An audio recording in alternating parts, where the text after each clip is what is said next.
உள்ளத்திலிருந்து சொட்டு ரத்தம் வடிந்து கொண்டிருக்கிற கடைசி நேரத்திலும் ரப்பு எனக்கு கராமத்தையும் சங்கையும் தான் தந்தான் என்று நினைக்கிறோம். ரப்பு எனக்கு கராமத்தையும் சங்கையும் தான் தந்து நினைக்கிறோம். நினைச்சு பாருங்க, யூசுப் அலைஹிஸ்ஸலாம் சிறையிலிருந்து வெளியாகிறாரு. எப்படி சொல்றாரு? என்னை சிறையிலிருந்து வெளியெடுத்ததன் மூலம் எனக்கு உபகாரம் செய்த அல்லாஹ்வுக்கு எல்லா புகழும்.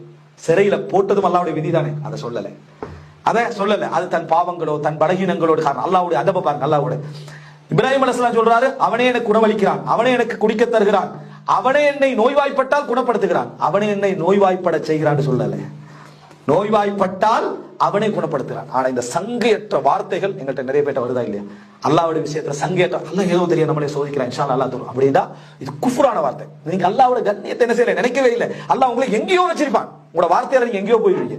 உங்களுக்கு சோதனை தார நேரத்துல இப்ப ரசூலுல்லாஹ்வுக்கு அந்த நீங்க நினைச்சு பாருங்க, அந்த கஃபன் மாதிரி ஒரு சோதனை வைங்களே, அல்லாஹ் உங்களை எங்கேயோ ஒரு அந்தஸ்துல வச்சிருப்பான்.